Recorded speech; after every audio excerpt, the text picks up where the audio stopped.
नमस्कार दर्शकवृन्द, दिनभरका देश विदेशका प्रमुख खबरहरू समेटिएको नेपाल टाइम्सको टप 50 बुलेटिनमा स्वागत छ। म रश्मिता उदास। सुरु गरौं आजका प्रमुख खबरहरू। स्थानीय निर्वाचनमा आज देशभर मतदान, केही केन्द्रहरूमा विवाद र झडप। कम्तीमा 25वटा केन्द्रको मतदान स्थगित। केही स्थान बाहेक मतदान सकिएका स्थानमा आजैबाट मतगणना सुरु। केही केन्द्रमा राति अबेरसम्म मतदान। उदयपुरको कटारी नगरपालिका 10 स्थित कालिका माध्यमिक विद्यालय मतदान केन्द्रमा झडप हुँदा एकजनाको मृत्यु। स्थानीयले बुथ कब्जा गर्न खोजेपछि गोली चलाउनु परेको उदयपुर प्रहरीको भनाई। झडप नियन्त्रणमा लिन प्रहरीद्वारा 8 राउन्ड गोली प्रहार।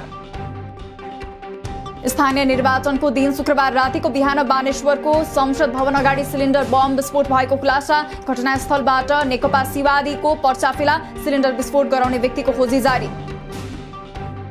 सप्तरीको डाक्नेश्वर नगरपालिका 2 स्थित जनता मावि मतदान केन्द्रमा तोडफोडका साथै मतदान अधिकृतमाथि आक्रमण भएपछि आजका लागि निर्वाचन स्थगित। जेठ 1 गते चुनाव गराउने निर्णय। बुथमा विवाद हुँदा उदयपुरको कटारी 10 मा प्रहरीको गोली लागेर 1 को मृत्यु। प्रहरीद्वारा 8 राउन्ड हवाई फायर। रौतहटमा स्थानीयले लुटेर लगेको मतपेटीका सुरक्षाकर्मीले फिर्ता ल्याए। एसपी विनोद घिमिरेलाई स्पष्टीकरण सोध्ने तयारी। बारामा 4वटा केन्द्रमा मतदान रद्द। एमालेका उम्मेद्वारले मतदान अधिकृतलाई हातपात गर्दै मतदान केन्द्र नियन्त्रणमा लिएर मत खसालेको आरोप। 2 दर्जन अश्रु ग्यास प्रहार। मतदानको मिति चाँडै तोकिने। रौतहटमा एकीकृत समाजवादीका अध्यक्ष माधव कुमार नेपालमाथि दुर्व्यवहार। मतदान केन्द्र घुम्ने क्रममा गौरी शंकर यादव क्याम्पस मतदान केन्द्र छिर्न खोज्दा स्थानीयद्वारा अवरोध गरी नाराबाजी। अवरोधपछि अध्यक्ष नेपाल मतदान केन्द्रमा प्रवेश नगरी फर्किए। रौतहटको गढीबाई नगरपालिकाको वडा नम्बर 3 र 6 मा झडप। फतुवा विजयपुर नगरपालिका 2 शीतलपुर बैरगनिया बुथमा मतदानको क्रममा पनि विवाद। स्थितिलाई नियन्त्रणमा लिन प्रहरीद्वारा 5 राउन्ड हवाई फायर।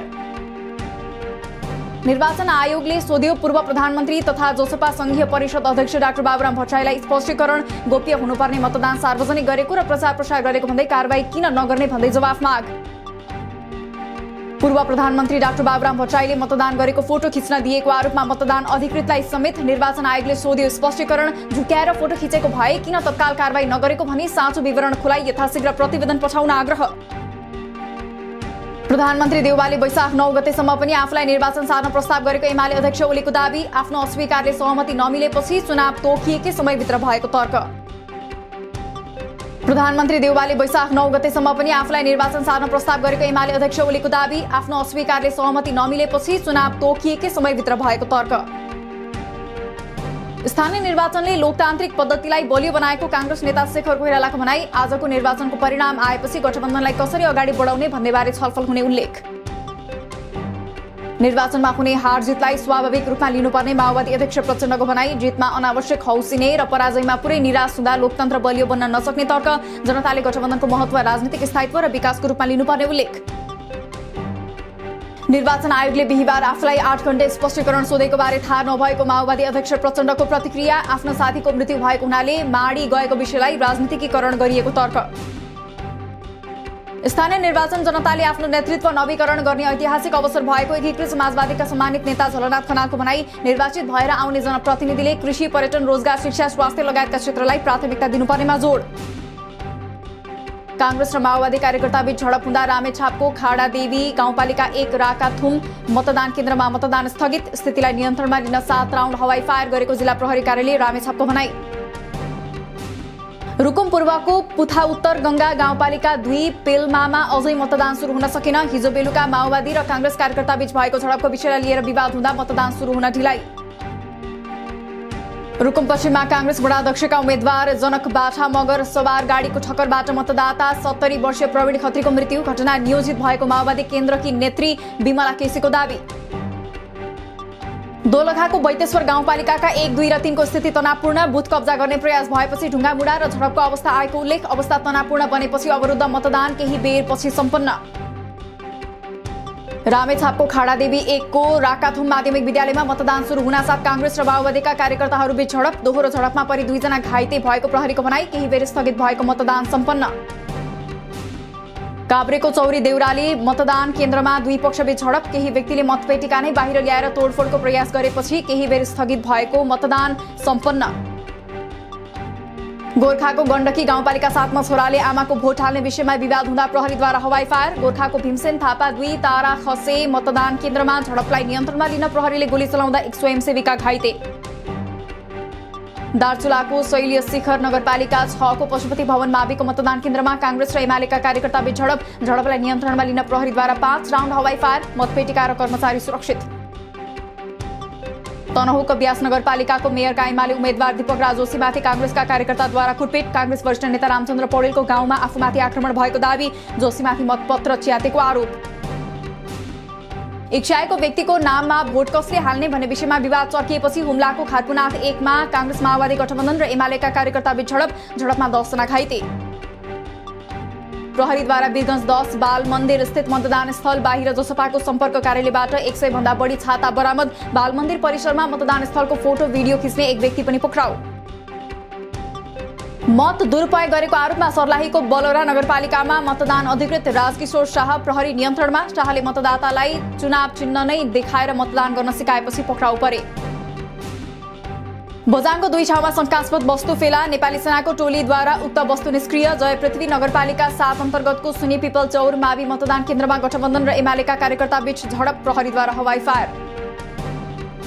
फर्जी मतका विषयमा विवाद हुँदा अछामको साफे बगर 11 बाबलामा मतदान स्थलमा गठबन्धन र एमाले पक्षबीच झडपका क्रममा 3 जना घाइते। पञ्चदेवल विनायक 5 मा पनि झडप हुँदा 4 जना घाइते, मतपत्र पनि च्यातियो। बैतडीको सुर्नया 2 स्थित वासुदेव माध्यमिक विद्यालयमा रहेको मतदान केन्द्रमा मतदान गर्न गएका मोहन राम विकमाथि कुटपिट। एमाले र राप्रपाका कार्यकर्ता मिलेर कुटपिट गर्दा विक घाइते, 4 जना प्रहरी नियन्त्रणमा। बाजुराको बुढीनन्दा 9 को 1 र बुढीगंगा नगरपालिकाका 3 मतदान केन्द्रमा एमाले र कांग्रेस कार्यकर्ताबीच खुकुरी हानाहान। मतदान स्थलहरूमा झडप भएर तनाव सिर्जना हुँदा प्रहरीद्वारा हवाई फायर। जुम्लाको गुठ चौर 3 मा रहेको मतदान केन्द्रमा कांग्रेस र एकीकृत समाजवादीका कार्यकर्ताबीच झडपका क्रममा सहायक मतदान अधिकृत रवि भण्डारीको खुडामा चोट। मतदाताले मतदाता परिचय पत्र च्यात्न खोजेपछि विवाद उत्पन्न भएको प्रशासकको भनाई। हुम्लाको चङ्खेली 2 स्थित महादेव मतदान केन्द्रमा गठबन्धन र स्वतन्त्र पक्ष बीचको झडपमा मतदान अधिकृत सहित 3 जना घाइते। ढुङ्गाले लागेर घाइते भएका कार्यालय सहयोगी काला रोकायालाई हेलिकप्टरबाट उद्धार गरी सुर्खेत लगियो। बैतडीको पाटन 6 मा मतदान गर्न आएका 70 वर्षीय वृद्ध कमल सिंह विष्टको मृत्यु। मतदान स्थलमै अकस्मात बेहोस भएका विष्टको उपचारको क्रममा ज्यान गयो। दोगडा केदार गाउँपालिका 3 मा पनि 84 वर्षीय हरिसिंह भाटको मृत्यु। स्याङ्जाको वालिङमा मतदाता बोकेर मतदान केन्द्रतर्फ जाँदै गरेको जीप दुर्घटना हुँदा 13 जनाको मृत्यु। घाइते भएका मध्ये 11 जनाको पोखरामा र 1 जनाको वालिङमा उपचार हुँदै मृतक सबैको शनाखत। नेपालमा आज 14 से बढीमा गरिएको परीक्षणमा थप 7 जनामा कोरोना संक्रमण पुष्टि। आजै 16 जना संक्रमण मुक्त हुँदा मृतक शून्य। हाल देशभर 164 जना सक्रिय संक्रमित। 87 दिनदेखि अबुधाबीमा रहेको केन्द्रीय कारागारमा रहेका पत्रकार उमाकान्त पाण्डे रिहा। नेपाली दूतावासका बारेमा फेसबुकमा टिप्पणी गरेको आरोपमा पाण्डे विरुद्ध नेपाली दूतावासले नै युएई प्रहरीमा उजुरी गरेपछि पाण्डेमाथि कारबाही। झापाको दमक र मोरङको पथरी स्थित शिविरमा रहेका भुटानी शरणार्थीको तेस्रो देश पुनर्वास सधैँका लागि बन्द। पहिचान र शिविरमा बसेको यथास्थिति प्रमाणित भइसकेका 2 शिविरका 6365 शरणार्थी अब पुनर्बसोबासमा जान नपाउने। राष्ट्रसङ्घीय शरणार्थी आयोगका अनुसार सन् 2006 देखि 2016 सम्म चलेको पुनर्बसोबास कार्यक्रममा 8 देशमा हालसम्म 1,13,500 शरणार्थी बसोबासमा गए। अब तेस्रो देश बसोबासमा जाने भन्ने हल्ला वा अफवाहका पछि नलाग्न शरणार्थीहरूलाई आग्रह। नेपाली राष्ट्रिय महिला क्रिकेट टिमका उपकप्तान सीता राणा मगरद्वारा युएईमा जारी फेयर ब्रेक इन्भिटेशनल प्रतियोगितामा उत्कृष्ट प्रदर्शन। सीता आबद्ध टोर्नाडोस वुमेन्सले दुवैमा बिहिबार भएको खेलमा फाल्कोन्स वुमेन्सलाई 7 विकेटले हरायो।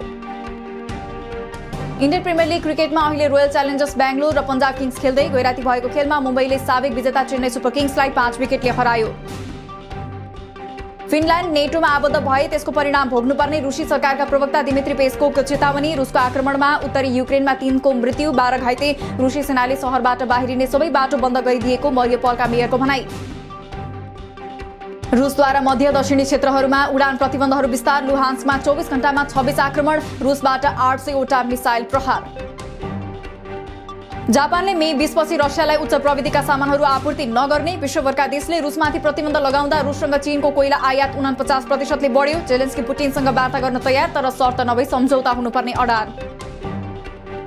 बंगलादेशी सरकारले सबै सरकारी अधिकारीहरूलाई विदेश भ्रमणमा लगायो रोक। कोभिड पछि यहाँको अर्थतन्त्र कठिन अवस्थामा पुगेको भन्दै विकास बजेट या अन्य कुनै बजेटबाट विदेश भ्रमण गर्न नपाइने। केन्द्रीय ब्याङ्कद्वारा अत्यावश्यक बाहेकका वस्तुहरू आयातमा पनि रोक। संयुक्त अरब इमिरेट्स UAE का राष्ट्रपति शेख खलीफा बिन जायद अल नयनको 73 वर्षको उमेरमा निधन। राष्ट्रपति खलीफाको निधनमा 40 दिनसम्म राष्ट्रिय झण्डालाई आधा झुकाएर शोक मनाउने घोषणा। 3 दिनसम्म सबै कार्यालयहरू बन्द। श्रीलङ्काको नयाँ प्रधानमन्त्रीमा रनिल विक्रमासिंघे नियुक्त। विपक्षी दलहरूले सरकारको नेतृत्व गर्न राष्ट्रपतिले गरेको आह्वानलाई अस्वीकार गरेपछि 225 सदस्य संसदमा 1 सिट मात्र रहेको युनाइटेड नेशनल पार्टीका विक्रमासिंघे प्रधानमन्त्रीमा नियुक्त। उत्तर कोरियामा कोरोनाबाट पहिलो पटक एकजनाको मृत्यु। केही दिन यता संक्रमण तीव्र रूपमा फैलिँदै हाल त्यहाँ 3,50,000 संक्रमित भएको दाबी। अहिलेसम्म कसैलाई पनि कोरोनाको खोप लगाइएन। र आकाशगंगाको केन्द्रमा रहेको विशाल ब्ल्याक होलको पहिलो पटक दृश्यमा कैद गरिएको तस्बिर सार्वजनिक। सेजिटेरियस A8 को रूपमा चिनिने अविश्वसनीय वस्तु सूर्यभन्दा 4 लाख गुणा ठूलो, पृथ्वीभन्दा करिब 26,000 प्रकाश वर्षको दूरीमा।